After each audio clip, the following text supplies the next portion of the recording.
ওরে বাবা সুন্দরী এদিকে আয়।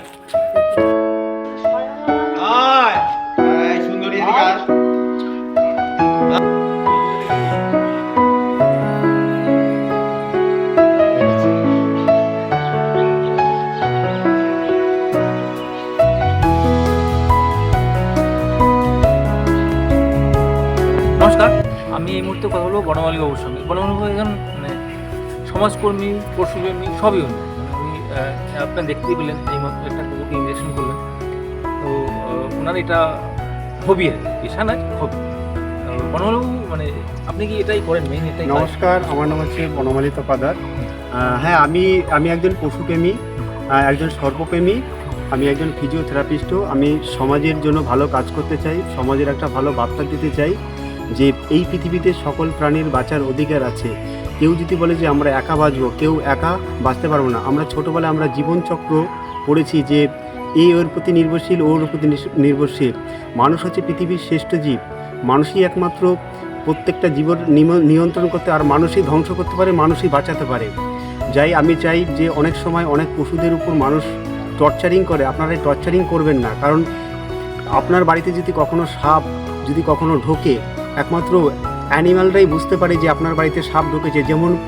যেমন ধরুন আপনার বাড়িতে কোনো সাপ ঢুকেছে, সেই সময় একমাত্র কুকুর বা বিড়াল ওরা প্রথম বাড়ির লোককে সাড়া দেয় যে হ্যাঁ, এই আপনার জীবনটা রক্ষা করতে হয়। পৃথিবীতে একমাত্র প্রাণী পোষ মেনেছিল কুকুর। যে সেই কুকুরকে আমরা যদি ধরে রাখতে পারি, তাহলে আমাদের পৃথিবীর ভারসাম্য থেকে শুরু করে সব কিছু বজায় থাকবে।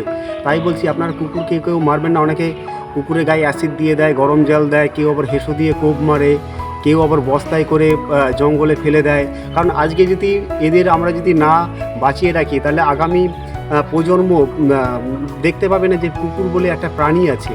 তাই বলি, আপনারা কখনো কুকুরকে কেউ মারবেন না, আপনারা বাঁচুন, অন্যকেও বাঁচতে দিন। এটাই হচ্ছে আমাদের মানবতা।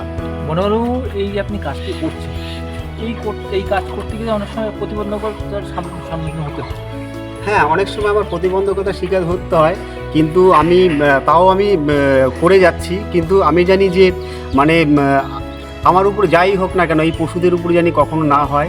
এরা হচ্ছে পৃথিবীর ভারসাম্য বজায় রাখে। তার জন্য বলছি, কারণ রাতে আপনাদের বাড়ির সবথেকে বাড়ির মানুষ আপনার প্রতি খেয়াল রাখুক না রাখুক, একটা যে এই প্রভু ভক্ত যে প্রাণীটা আপনার জন্য রাস্তায় অপেক্ষা করে বসে থাকবে যে আমার প্রভু কখন আসবে, আমাকে কখন খেতে দেবে। কারণ এরা তো অবলা প্রাণী, এরা তো নিজেরা কিছু বলতে পারে না। কারণ আমি একটা জিনিস দেখেছি, কিছুদিন আগে একটা কুয়োর মধ্যে পড়ে গেছিল। প্রায় এলাকাবাসী জানতো, কিন্তু সেটা বলেনি। কিন্তু কুয়োর ভিতরে 20 ফুট নিচে পড়েছিল কুকুরটা।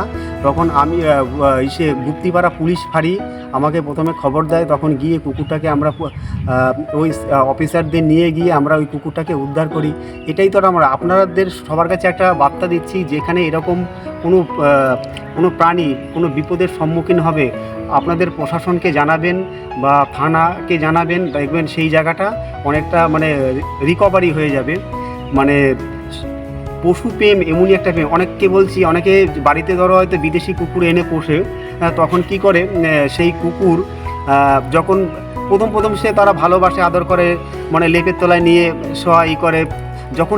যখন শরীর খারাপ হয়, সেই মুহূর্তে তারা কখনো মানে তখন রাস্তায় তাকে ছেড়ে দেয়। এইভাবে ছেড়ে দেয় না, কারণ অন্য কুকুরের তারা শিকার হয়ে তারা মারা যেতে পারে। যদি কখনো এই ধরনের কোথাও রেস্কিউ করার জন্য আপনাকে ডাকা হয়, হ্যাঁ, নিশ্চয়ই আপনাকে পাওয়া যাবে। হ্যাঁ, আমাকে যদি কোথাও এরকম যদি কখনো কিছু হয়, আমাকে রেস্কিউরের জন্য ডাকবেন। আমি যাব, আমার নিজের যেটুকু সামর্থ্য আছে সেইভাবে, বা এলাকাবাসী বা আমার প্রিয় দেশবাসী আমার পাশে যদি থাকে, তাহলে আমি এই কাজটা আরও ভালো করে পারবো। এখন আমাদের এখানে বলাগড় পুলিশ স্টেশন সত্যি খুবই ভালো মানবিকতা সহকারে কাজ করে যাচ্ছে। যে কোনো অ্যানিম্যাল যদি কোথাও ফেসে যায়, বলাগড় থানা মানে সবার আগে এগিয়ে আসে। আমাদের বিডিও ম্যাডাম অনেক সময় এগিয়ে আসে। এটা আমাদের একটা যে প্রশাসনের যে আমি একটা প্রশাসনের আপনি টোটালটাই একটা সাপোর্ট পাচ্ছি। আমি